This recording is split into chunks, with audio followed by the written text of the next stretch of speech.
अगली हेड लगाइए द्रव्य तरंग।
क्या पढ़ना है?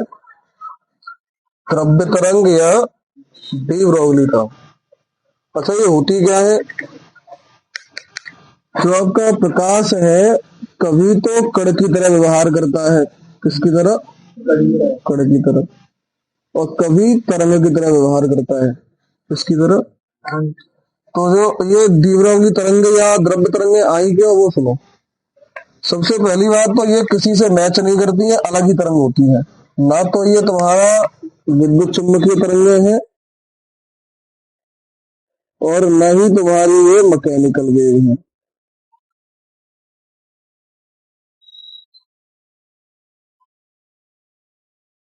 कौन सी वेव? मैकेनिक। विद्युत चुंबकीय तरंग इसको बोलते हैं अयांत्रिक तरंग। और मैकेनिकल जो होती है उसको बोलते हैं यांत्रिक तरंग। तो जो द्रव्य तरंगें होती है ना तो विद्युत चुंबकीय तरंग होती है और न ही यांत्रिक तरंगें होती है। अच्छा, इन तरंगों के बारे में बताया किसने? डी ब्रोगली ने। किसने बताया है? De Broglie. अब डी ब्रोगली ने क्या बताया कि जो प्रकाश है वो कभी तो कण की भांति व्यवहार करता है। किसकी भांति?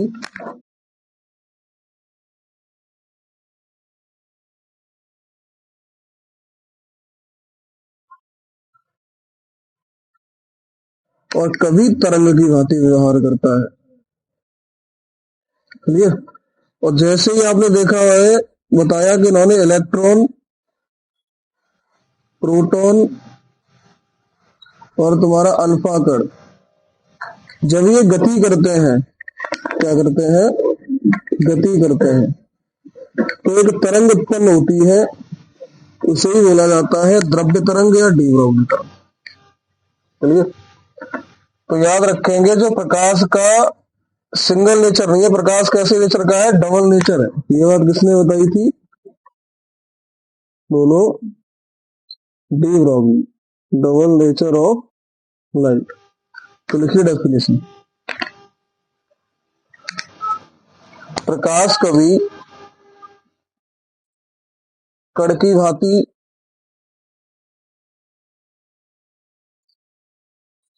प्रकाश कभी कण की भांति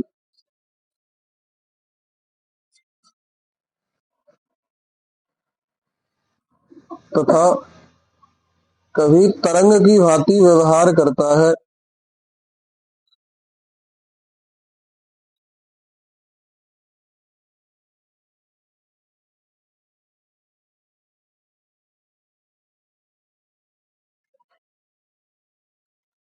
प्रकाश कभी कण की भांति तथा कभी तरंग की भांति व्यवहार करता है। इसी में आगे लिखे इलेक्ट्रॉन,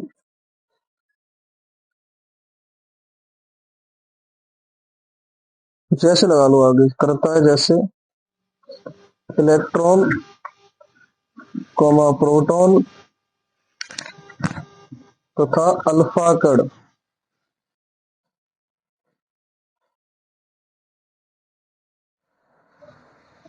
आदि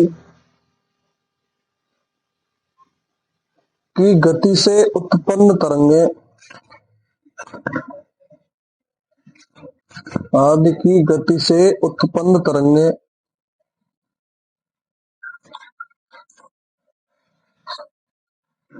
द्रव्य तरंगे या डी ब्रॉगली तरंगे कहलाती हैं। या आदि से उत्पन्न तरंग को द्रव्य तरंग या डी ब्रॉगली तरंग कहते हैं।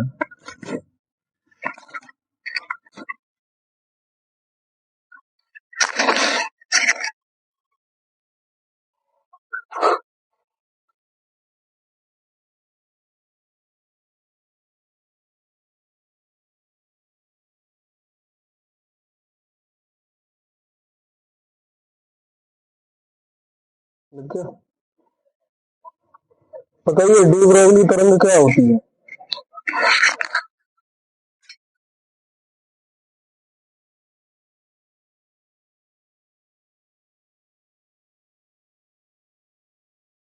देखिए द्रव्य तरंगों के गुण।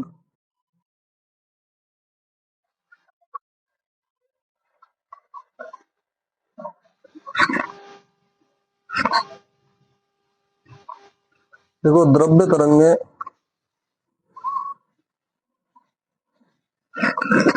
निर्वात में गमन कर सकती हैं। द्रव्य तरंगे निर्वात में गमन कर सकती हैं,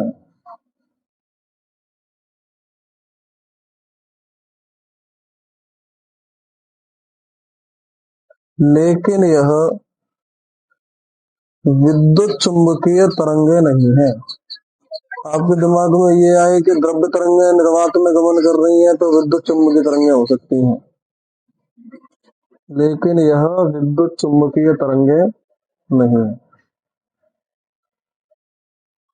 विद्युत चुंबकीय तरंगे ही निर्वात में गमन करती है, लेकिन द्रव्य तरंग निर्वात में गमन जरूर कर रही है, लेकिन वो विद्युत चुंबकीय तरंग नहीं है। विद्युत चुंबकीय तरंग के नीचे लिख दो अयांत्रिक तरंग। अभी वो ऐसे ही बोल सकता है अयांत्रिक तरंग का ऑप्शन देते।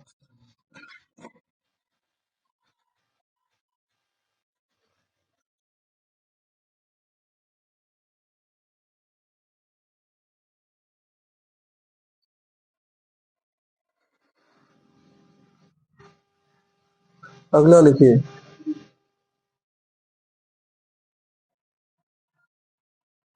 द्रव्य तरंगे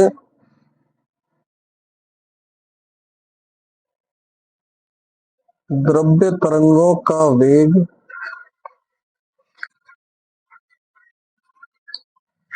कण पर उपस्थित आवेश पर निर्भर नहीं करता है।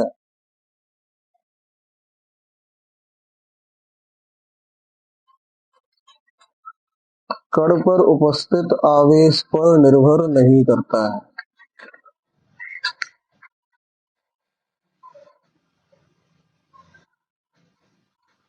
अब यहाँ पर देखो, इससे पहले मैंने आपको बोला कि जो विद्युत चुंबकीय तरंगे है वो किस तरंगे है, निर्वात में गमन कर सकती है, लेकिन वो विद्युत चुंबकीय तरंगे नहीं है। अब यहाँ पर चेक करो, फिर अगला पॉइंट क्या बोला गया तुरंत कि विद्युत चुंबकीय तरंगों का जो वेग है, सॉरी, द्रव्य तरंगों का जो वेग है वो कण पर उपस्थित आवेश पर निर्भर नहीं करता। इसका मतलब कण पर आवेश है, और जबकि विद्युत चुंबकीय तरंगों में आवेश होता ही नहीं है, वो दोनों से उत्पन्न होती है। हाँ या ना। तो इसका मतलब क्या है कि ये जो द्रव्य तरंगे हैं वो अलग ही तरंगे हैं, ये किसी से मैच नहीं करेंगी। ना वो यांत्रिक तरंगों से मैच करेंगी, ना अयांत्रिक तरंगों से मैच करेंगी, न विद्युत चुंबकीय तरंगों से मैच करेंगे। विद्युत चुंबकीय तरंग और अयांत्रिक तरंग सेम है। क्लियर। अब मैंने आपके गुण लिखवा दिए इसका। अब लिखिए। अच्छा, इस पे डी ब्रॉगली ने क्या किया, फिर इलेक्ट्रॉन की तरंग दैर्घ्य निकाली। क्या निकाली? जो इलेक्ट्रॉन आपके पास कण है जिसका आवेश कितना होता है 1.6 इंटू 10⁻⁻19 कूलम, और द्रव्यमान कितना होता है 9.1 इंटू 10⁻⁻31 किलोग्राम।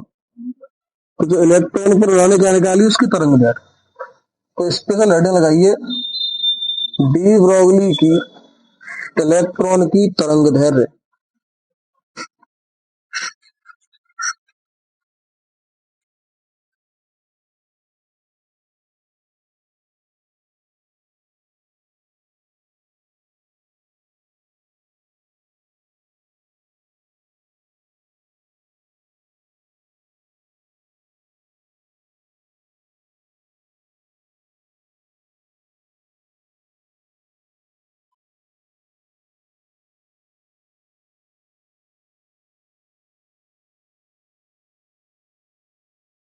क्या है? डी ब्रोगली की, ये वास्तविकता में डी ब्रोगली नहीं, ये देव ब्रोगली होती, लेकिन मैंने को डी ब्रोगली है, देव ब्रोगली है। देव ब्रोगली की इलेक्ट्रॉन की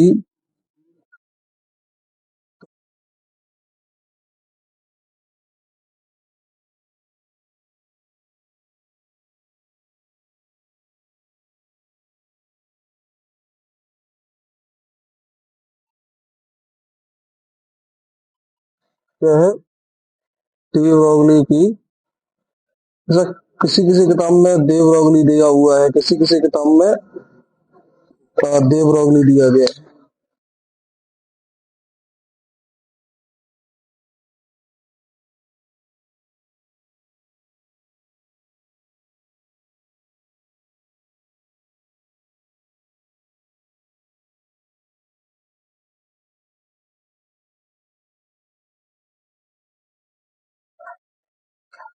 तो यहाँ से इसका कैलकुलेशन करना है ना। तो सबसे पहले E बराबर एम सी स्क्वायर, इसे किसने दिया था? अल्बर्ट आइंस्टीन ने। अच्छा, E बराबर एच न्यू किसने दिया था? E बराबर एच न्यू किसने बताया था? Max Planck. किसने बताया था? तो क्या हो जाएगा? इक्वेशन नंबर फर्स्ट, आगे क्या लिख देंगे? मैक्स, ऊपर लिख दो यहाँ पे।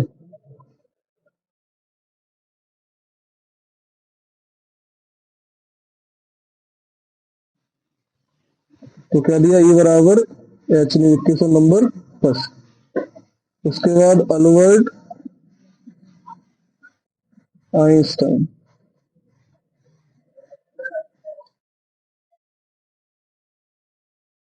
उन्होंने क्या बताया? E बराबर M C square, equation number second. अब आप यहाँ पर चेक करिए, समीकरण फर्स्ट और सेकंड में एल एच एस बराबर है, तो आर एच एस क्या हो जाएगी? बराबर, यहाँ लिख देंगे समीकरण एक व दो से, तो हो जाएगा एच न्यू बराबर एम सी स्क्वायर। हाँ या ना? अब यहाँ से द्रव्यमान निकालो, तो जब द्रव्यमान निकालेंगे तो एम बराबर एच न्यू अपॉन सी स्क्वायर, जैसे इस एम के साथ सी मल्टीप्लाई में था, इतना किसमें आ गया? मैंने पलट के लिख दिया, एम बराबर एच न्यू अपॉन।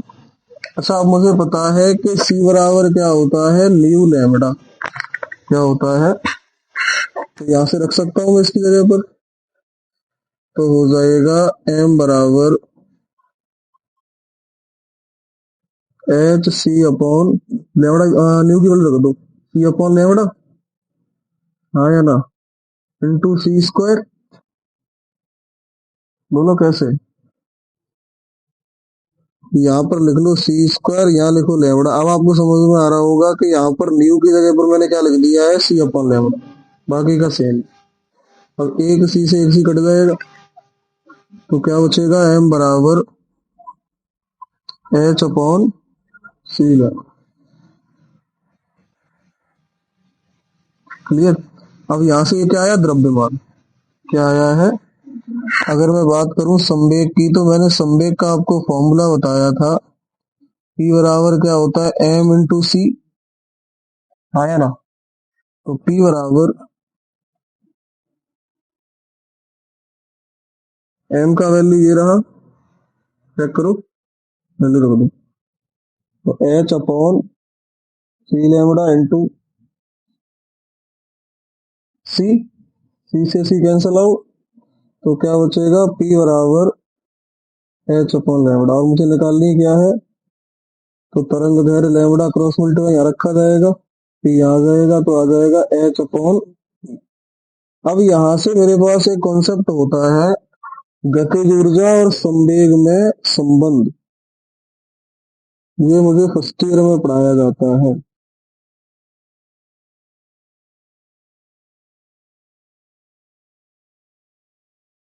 गतिज ऊर्जा और संवेग में संबंध।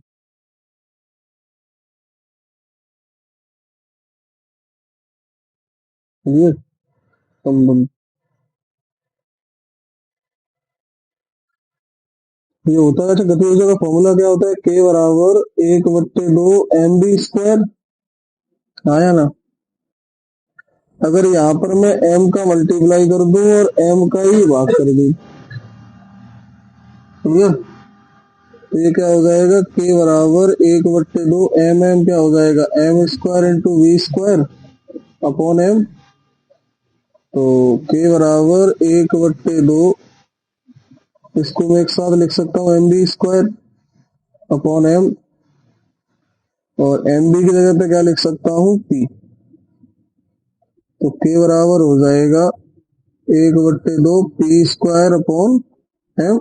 क्रॉस मल्टीप्लाई करूंगा तो आ जाएगा 2m के बराबर p²। आया ना? अब ये स्क्वायर हटाऊंगा तो आ जाएगा रूट में 2m के। जिसको इतनी बात समझ में आती है तो लिखे, अगर नहीं आती है तो कतई ना लिखे, ये याद रखें। लेमड़ा बराबर पी की जगह पर मैं क्या लिख सकता हूँ? रूट में 2m। आया ना? क्या लिख सकता हूँ? रूट में 2m। तो लेमड़ा बराबर h अपॉन रूट में 2, और जो के है वो गतिज ऊर्जा है, वो यहाँ पे ली जाएगी इलेक्ट्रॉन वोल्ट में। इसमें ली जाएगी। अब यहाँ सबकी वैल्यू पुट कर दो। तो लेमड़ा बराबर एच का वैल्यू 6.62 गुणा 10⁻³ अपॉन रूट में आ जाएगा 2 × m। क्या है? द्रव्यमान। यहाँ पर द्रव्यमान किसका रखा जाएगा? इलेक्ट्रॉन का। इंटू ई का है आवेश, 1.6 गुणा 10⁻⁻19, और v की जगह v ही रहेगा, इसमें कुछ नहीं रखना है। अब इसको कैलकुलेट कर लीजिए, करिए। जो आंसर आएगा वो आ जाएगा डी ब्रोगली की इलेक्ट्रॉन की तरंग दैर्ध्य। और हो सकता है ये बोर्ड एग्जाम में आ जाए।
अब इसका बताना वर्गमूल कितना आया था, 5.4 गुणा 10 की पावर कितना हो जाएगा, 25।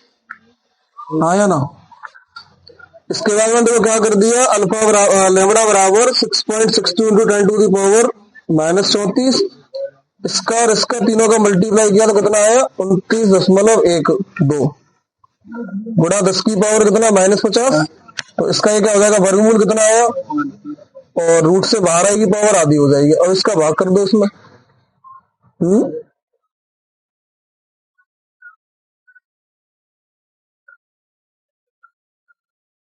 क्लियर, भाग करना है इसका।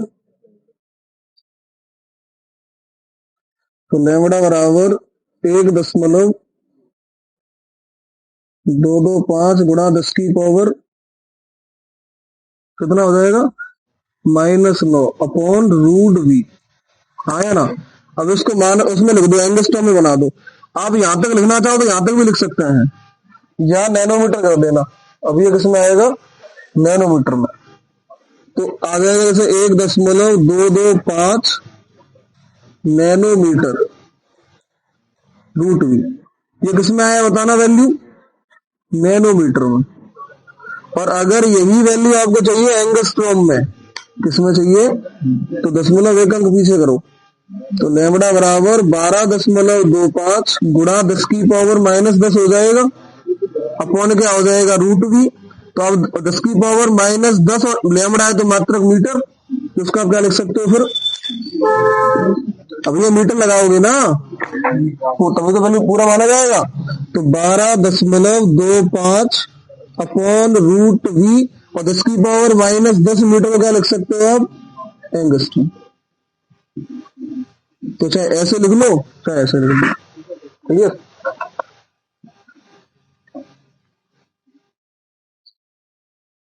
जरा इसमें आ रहा, देखो इसका न्यूमेरिकल सीट में दिया होगा, इसका पहला न्यूमेरिकल पढ़ो, न्यूमेरिकल।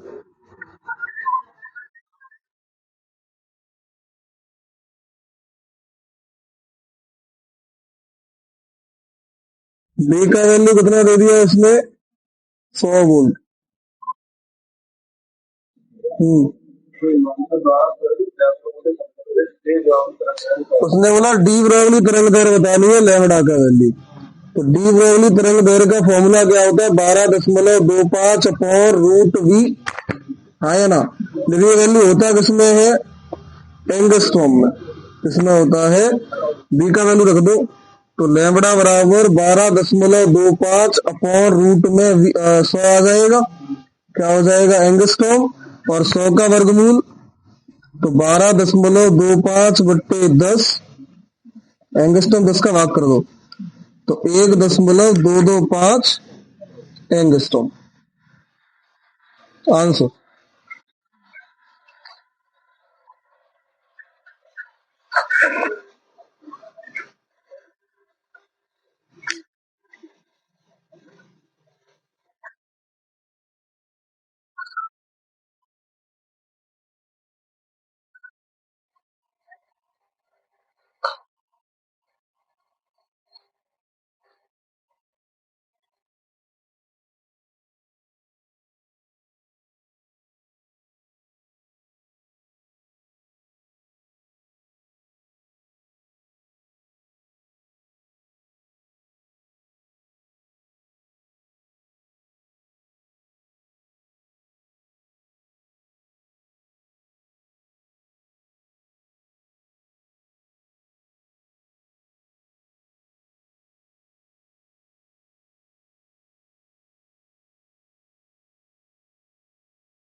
लिख गया क्वेश्चन ये वाला, पढ़ो। उसने क्या बोला, बी का वैल्यू कितना, 100 वोल्ट से जो तरंग दैर्घ्य उत्पन्न होगी डी ब्रॉगली, उसका वैल्यू बताना है, लैम्बडा बराबर 12.25 upon root B angstrom. B का वैल्यू पुट कर दिया, कैलकुलेशन करोगे तो कितना आ जाएगा। अगला क्वेश्चन पढ़िए। हम्म बोर्ड पे देखिए, उसने क्या बोला है, डी ब्रॉगली तरंग दैर्घ्य का मान 0.11 नैनोमीटर है, यही तो कह रहा है। हाँ? 0.112 नैनोमीटर। क्लियर। तो उसने क्या पूछा है फिर, तो बी का वैल्यू पूछा है, लगाओ फॉर्मूला, लैम्बडा बराबर क्या होता है। अब देखो ये नैनोमीटर में दिया है, तो फॉर्मूला लगा दो लैम्बडा मीटर वाला, 1 दशमलव नैनोमीटर लगा दो, 225 गुणा 10 की पावर -9 अपॉन रूट बी, यह लगा दो। और ध्यान देना, इसे नैनोमीटर में दिया था, तो इसको भी मीटर में बना लो, तो क्या आ जाएगा, 0.112 गुणा 10 की पावर -9 मीटर। हाँ या ना। और चेक करो लेमड़ा का वैल्यू कितना है, ये वाला देखो, तो आ जाएगा 0.112 गुणा 10 की पावर -9 बराबर 1.225 गुणा 10 की पावर -9 पर रूट भी। चेक करो 10 की पावर -9 से -9 कैंसिल आउट। हाँ या ना। अब बचा कितना, 0.112 बराबर 1.225 अपॉन रूट भी बचा, रूट भी यहाँ ले आओ, इसको यहाँ ले दो, तो रूट भी बराबर 1.225 अपॉन 0.112 भाग कर रहा है इसका।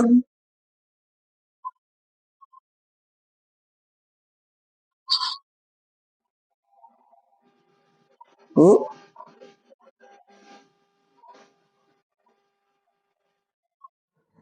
कितना आ जाएगा, मैं कैलकुलेटर किए देता हूँ।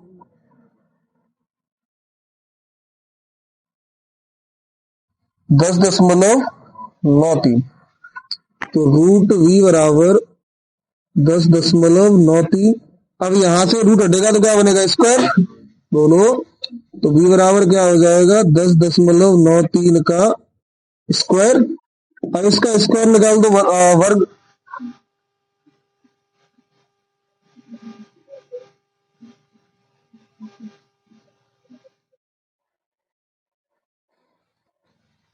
119.54 वोल्ट।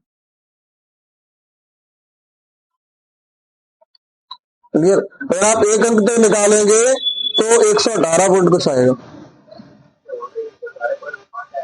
हाँ तो सही है आंसर, 118.81, एक अंक तक निकालोगे तो। हाँ 9 तक बस।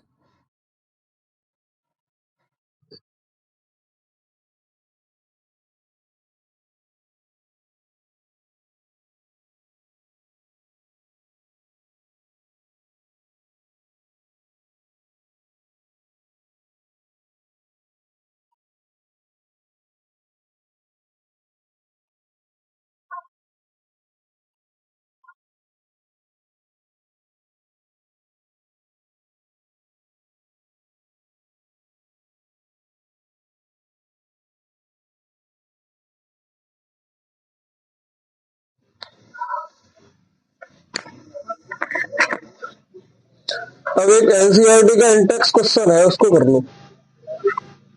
जो 2023 का आपने पेपर दिया ना, 24 का 25 का, उसमें पेपर क्वेश्चन दिया था, उसको तो सेम है।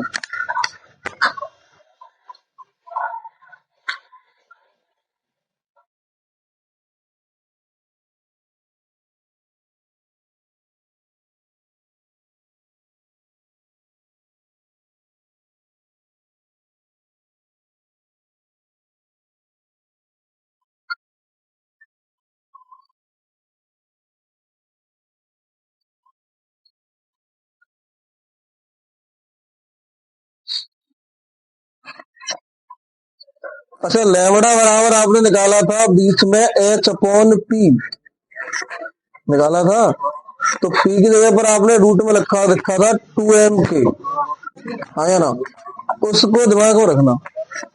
न्यूमेरिकल उससे सॉल्व होगा, वो बहुत से न्यूमेरिकल सॉल्व होंगे, एक ही नहीं। क्या दिमाग में रखना है कि लेमड़ा बराबर H/रूट में 2m लिखिए न्यूमेरिकल।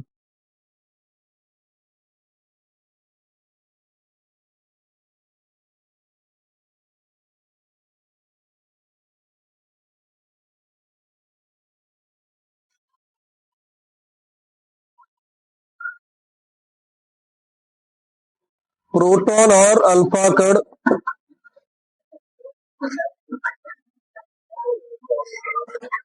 प्रोटॉन और अल्फा कण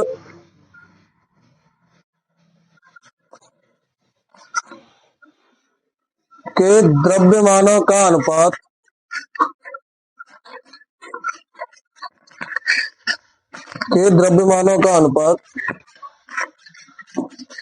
एक अनुपात 4 है। आ रहा हूं, एक सेकंड।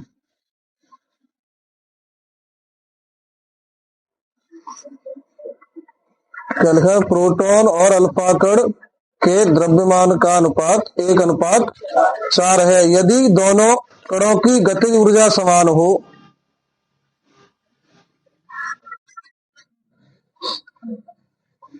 यदि दोनों कणों की गतिज ऊर्जा समान हो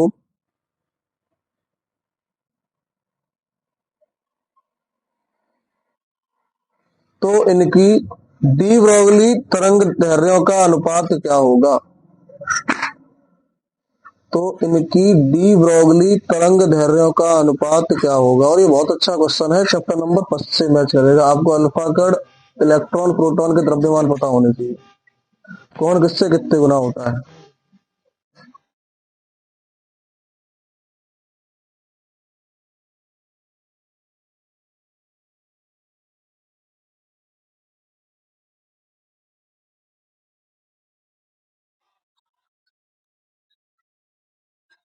गेर फंसे हैं? मैं तो निकले गोरे का टूला मेरे का खुला है तो निकले मना थोड़ी है लो अरे का वैसी बात थोड़ी हो नहीं।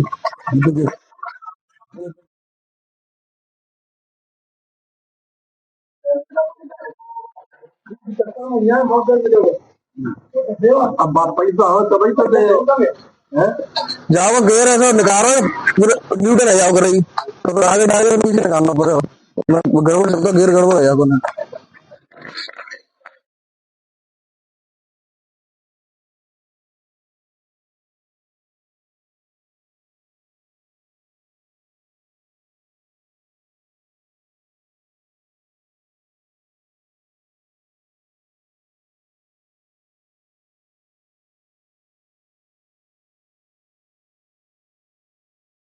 देख गया, हो गया आंसर।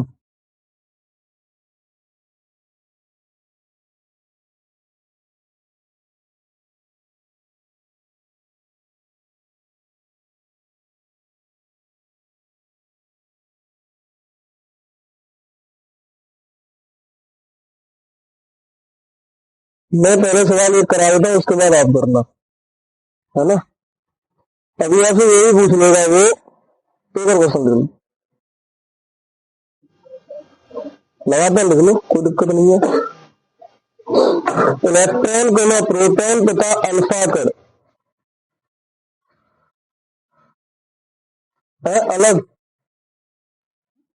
दूसरा क्वेश्चन है इलेक्ट्रॉन कोमा प्रोटॉन तथा अल्फा कण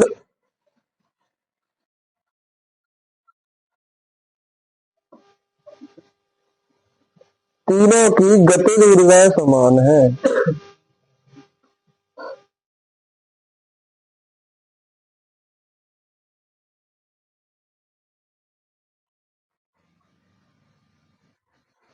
तीनों की गतिज ऊर्जाएं समान है, तो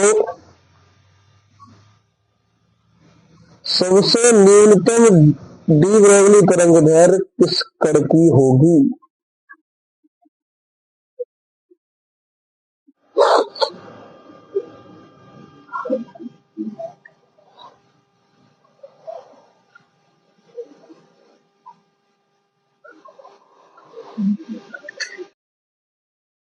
सवाल? पहला वाला। ऐसा क्वेश्चन क्या सीट में लिखा था? हम्म? हाँ बोलना। बोर्ड में देखो। उसमें बोला प्रोटॉन, प्रोटॉन और अल्फा कण।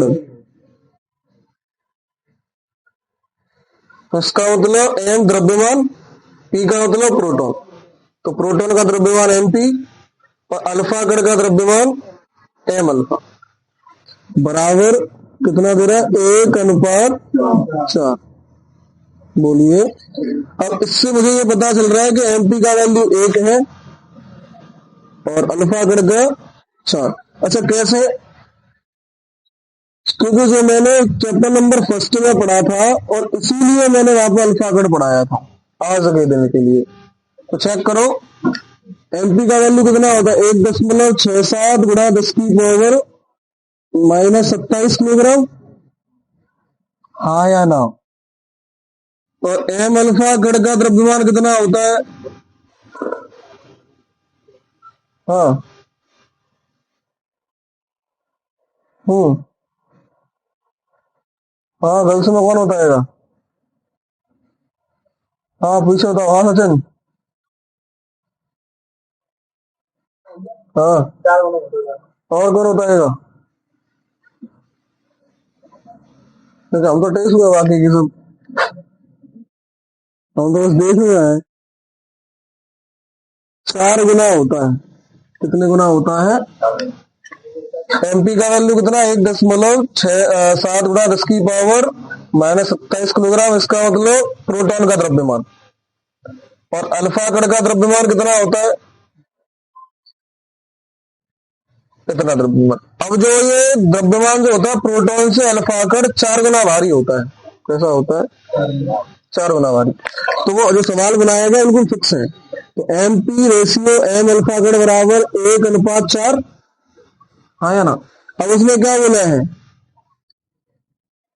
इनकी दोनों की गतिज ऊर्जा समान है। गतिज ऊर्जा क्या है? समान।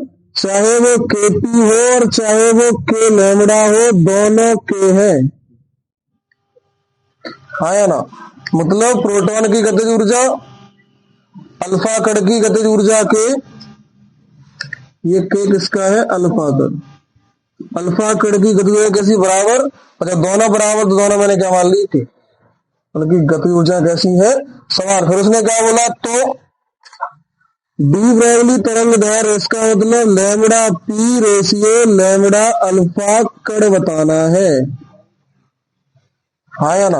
अब चेक करिए मेरे पास फॉर्मूला क्या होता था? लैम्बडा बराबर फॉर्मूला होता था H/√में 2m के। हाँ या ना? अगर मैं इसी फॉर्मूले को सबसे पहले किसके लिए मेंशन करूं? प्रोटॉन के लिए। किसके लिए? अगर प्रोटॉन के लिए मेंशन करूंगा तो लैम्बडा पी, एच तो कांस्टेंट होता है, रूट में 2 तो नियत है ही, एमपी दोनों। और यहाँ पर गति ऊर्जा ही मेरी कैसी है? नियत। फिर भी मैं यहाँ पर केपी लिखे देता हूँ क्योंकि बाद में बराबर कर दूंगा। बोलिए। तो ये किसके लिए आ गया? प्रोटॉन के लिए। अब किसके लिए करूं? अल्फा कण के लिए क्या हो जाएगा? लैम्बडा अल्फा कण बराबर H/√में 2m अल्फा कण इंटू के अल्फा कण। हाँ या ना? बोलो। Equation number second. अब समीकरण फर्स्ट में सेकंड का भाग कर दूं। तो जैसे समीकरण फर्स्ट में सेकंड का भाग करूंगा तो लैम्बडा पी तो क्या कर दो अपॉन लैम्बडा अल्फा कण। तो एलएचएस में एलएचएस का भाग करूंगा और आरएचएस में तो क्या आ जाएगा बताना? H/√में 2mp इंटू केपी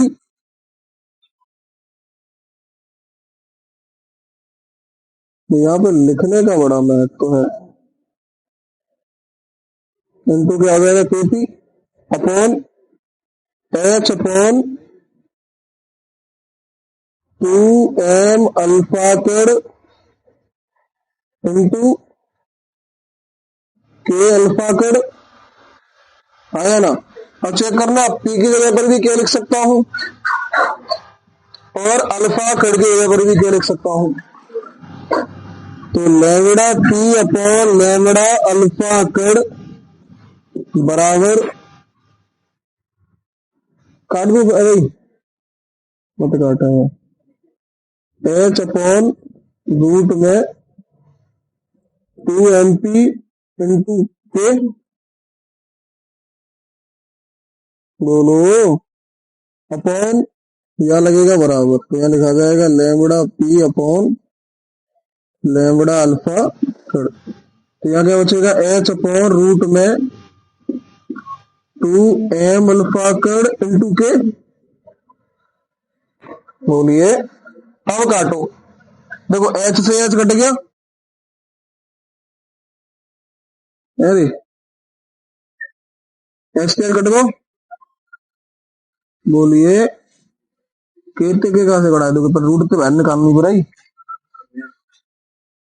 रूट से रूट काट दो है, आओ रूट से रूट काट दो, करेक्ट कटिया रूट से रूट।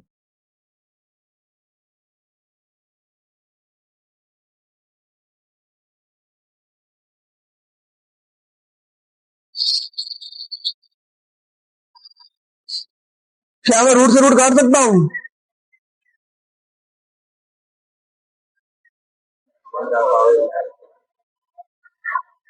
बोर्ड में देखिए,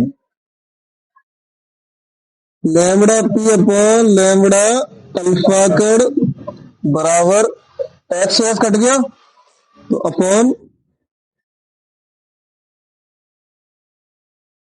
2mp रूट 2 रूट mp और रूट के, सबका रूट का दे दिया अलग अलग। अब चेक करना अपॉन, अभी आपको समझ में आएगा रूट से रूट क्यों नहीं काटना चाहिए, मालूम पर काट रहा आंसर जिस बारे में नहीं आ रहा हो। तो अब चेक करना, अगर इधर भी रूट 2 हो जाएगा इंटू रूट में एम अल्फा कड़ इंटू रूट में के। अब चेक कर, रूट के से रूट के कट जाएगा और रूट 2 से रूट 2 कट जाएगा, क्या एम पी और एम अल्फा कड़ कटेगा, तो जब इसका वर्गमूल लेगा तो अलग आएगा, इसका वर्गमूल लेगा तो अलग आएगा, तो वैल्यू अलग अलग है, तो रूट से रूट कैसे कट जाता, समझ में आया। रूट से रूट जब कटता है यहां पर भी पी होता, वैल्यू सेम होती। Look at the board, root 25 upon root 25, आंख बंद करके काट दोगे, रूट 25 अपॉन रूट 16 काट डालो, रूट पे रूट काट डाला, फिर 5 कहां पे लावे वो। अब क्या आंसर आ जाएगा,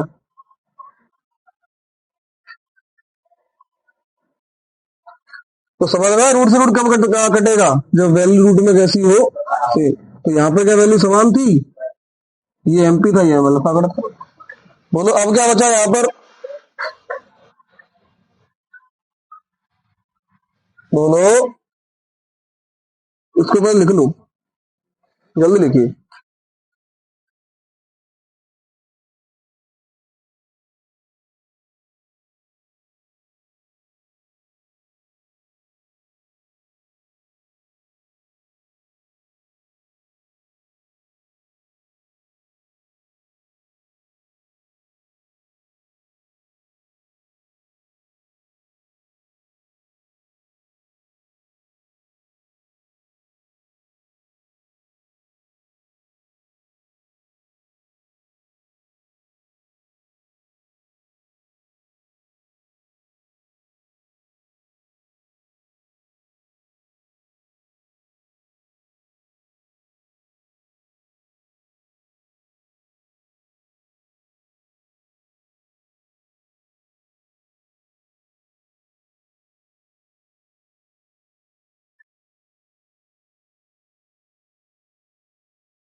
लग गया होगा। हम्म।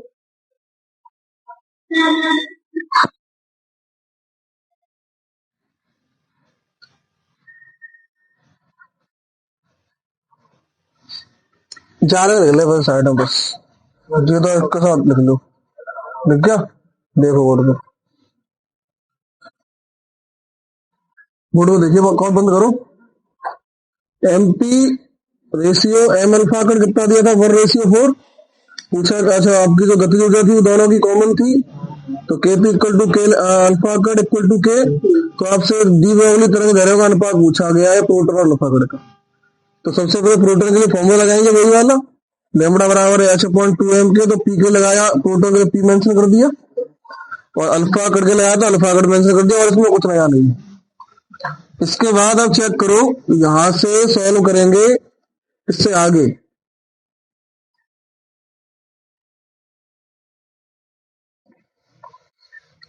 तो चेक करना इससे आगे क्या करना था हमें।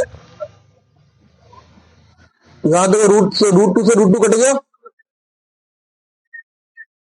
और रूट के से रूट के कट गया। तो बचा क्या है lambda P upon lambda alpha कड़ बराबर। चेक करना 1/√MP आया ना। और 1/√टेम अल्फा कड़। तो पास वाला पास दूर वाला दूर। तो lambda P upon lambda alpha कड़ बराबर रूट में एम अल्फा कड़ अपॉन रूट में एमपी। और दोनों का रूट इकट्ठा कर दो। तो क्या हो जाएगा M lambda P upon lambda alpha कड़ रूट में हो जाएगा एम अल्फा कड़ अपॉन एम पी। एम तो एम काट दो।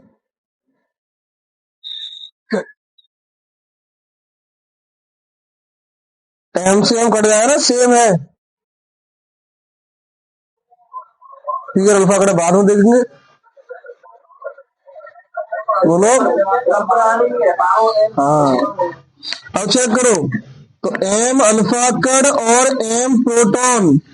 और मुझे दिया किसका वैल्यू था M P upon M alpha कर दिया है 1/4। उल्टा लिखा हुआ है। एम अल्फा कर ऊपर अब क्या हो जाएगा 4/1। तो M P upon M alpha कर बराबर आ जाएगा 4/1 रूट में। और रूट में 4/1 का 2/1। तो lambda P upon lambda alpha कर बराबर आ जाएगा 2/1। और रेशियो में लिखना चाहूं तो 2:1 तो यहां पर रेशियो लिखना चाहे तो क्या लिख देंगे 2:1।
क्या ये सवाल 1 सेकंड में कर दिया गया 1 लाइन में।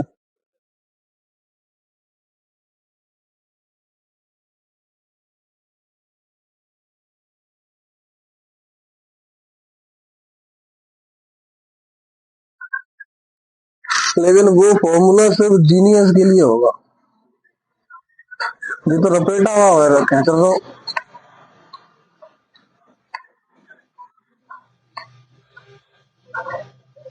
चेक कर लो, यही क्वेश्चन आपका बोर्ड एग्जाम में आया हुआ है।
दिख गया?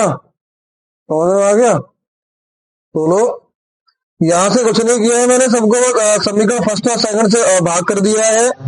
एच से एच कट गया, रूट अलग अलग देखे हुए, रूट जो सेव था वो काट दिया गया। अब यहाँ से पास वाला पास पहुंचा दिया, दूर वाला दूर पहुंचा दिया, तो क्या आ गया? Lambda P upon lambda alpha कट बराबर रूट में एम अल्फा कट अपॉन रूट में एम पी। दोनों पे रूट लगा दिया, वैल्यू रख दिया। क्लियर? और आंसर कितना आ जाएगा? 2 रेशियो। अब इसको डायरेक्ट देखो, डायरेक्ट कैसे करना है।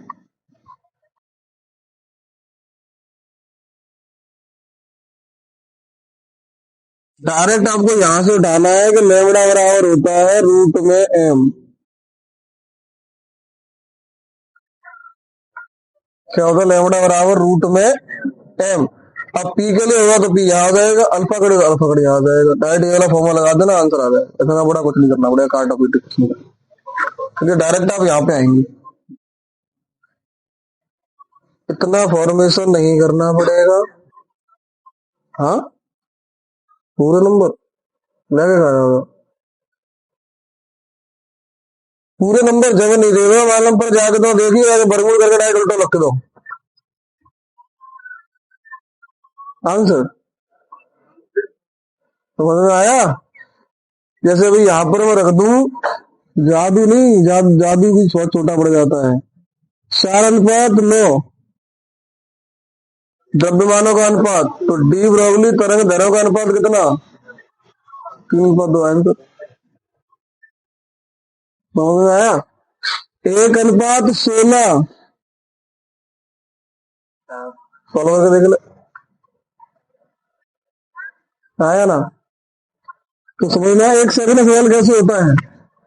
बोलिए। अब यहाँ पर चेक करो, ये मुझे क्या बता रहा है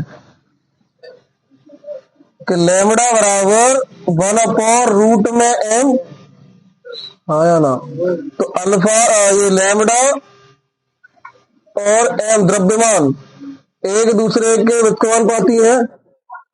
अगर एम बढ़ेगा घट जाएगा। हाँ या ना? अब मुझे बताओ, इलेक्ट्रॉन प्रोटॉन और अल्फा कण में से सबसे कम डी ब्रोगली तरंग दैर्घ्य किसकी होगी? अल्फा कण की। किसकी होगी? और सबसे ज्यादा किसकी होगी? इलेक्ट्रॉन। समझ में आ गया? तीसरा क्वेश्चन सॉल्व हो गया, चेक कर ले।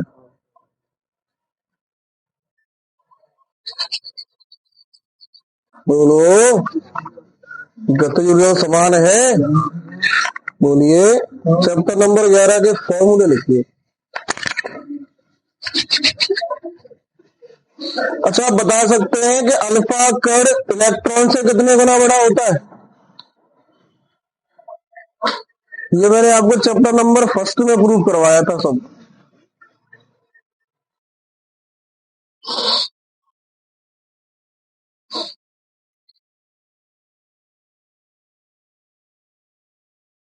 बोलो। अच्छा, अल्फा कण से कितने गुना बड़ा होता है प्रोटॉन?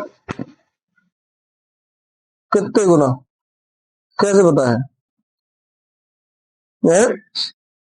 कैसे पता है? कैसे पता चला था?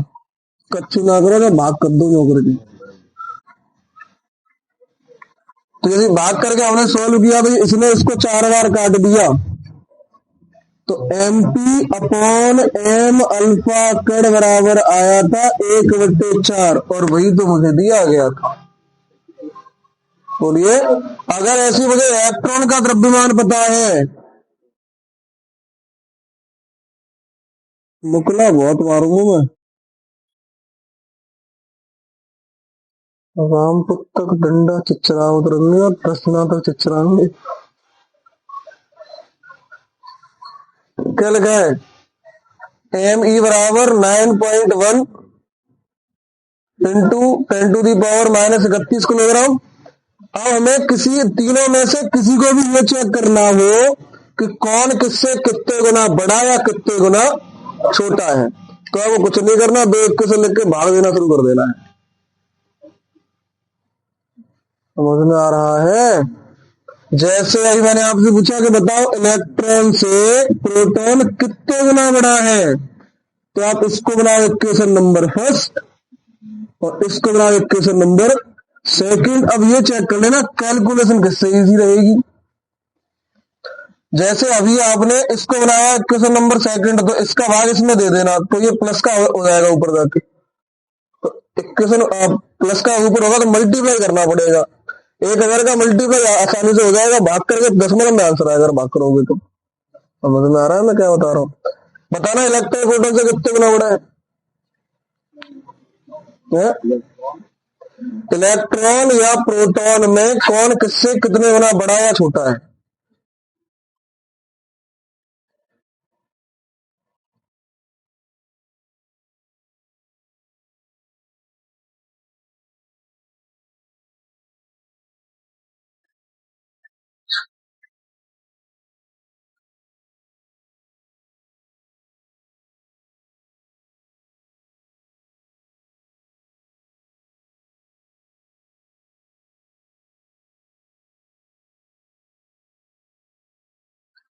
चेक करना प्रोटॉन का द्रव्यमान कितना है।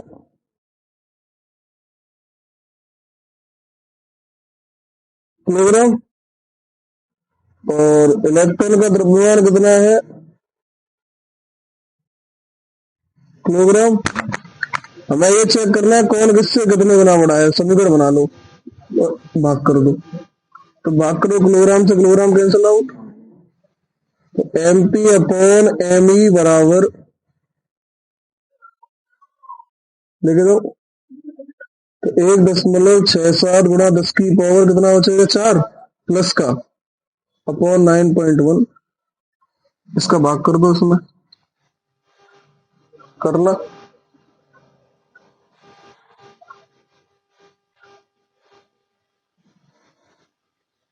1.67 divided by 9.1, 0.1835।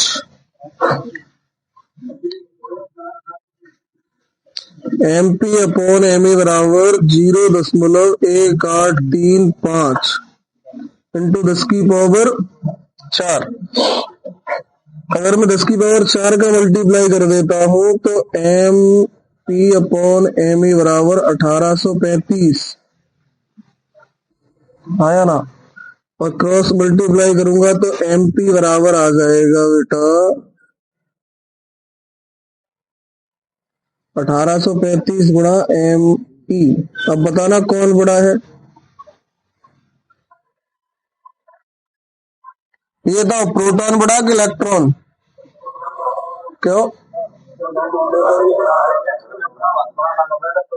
हाँ, क्योंकि इलेक्ट्रॉन के द्रव्यमान में 1835 का मल्टीप्लाई करके इसके बराबर होगा, तो इसका मतलब प्रोटॉन कैसा हुआ?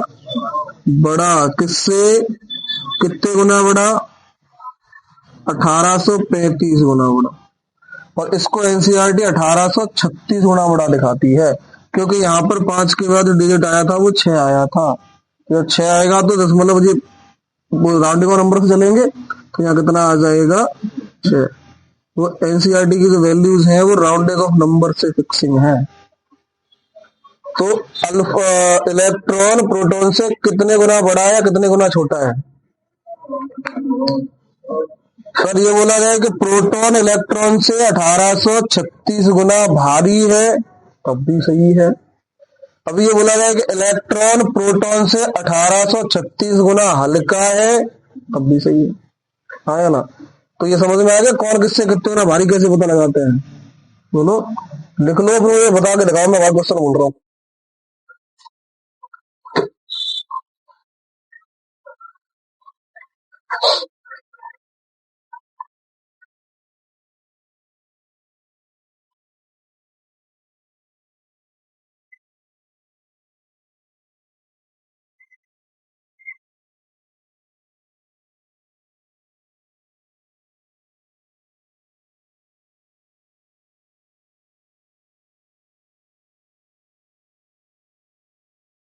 समझ में आ गया?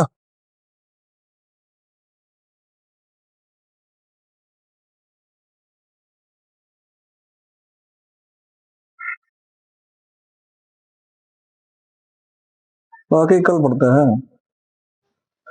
घर से आप कल ये करके लेके आएंगे कि ये इलेक्ट्रॉन प्रोटॉन से कितने गुना बड़ा या कौन किससे कितना छोटा, तीनों में से किसी से भी पूछा जा सकता है। क्लियर? निकलेगा ऐसे ही, किसी का भी आप देखो, दो दो कैसे ले लेना, भाग करके देख लेना, ऑटोमेटिक आ जाए कितने गुना कौन छोटा बड़ा है। जिसमें मल्टीप्लाई करना पड़ेगा वो छोटा होगा।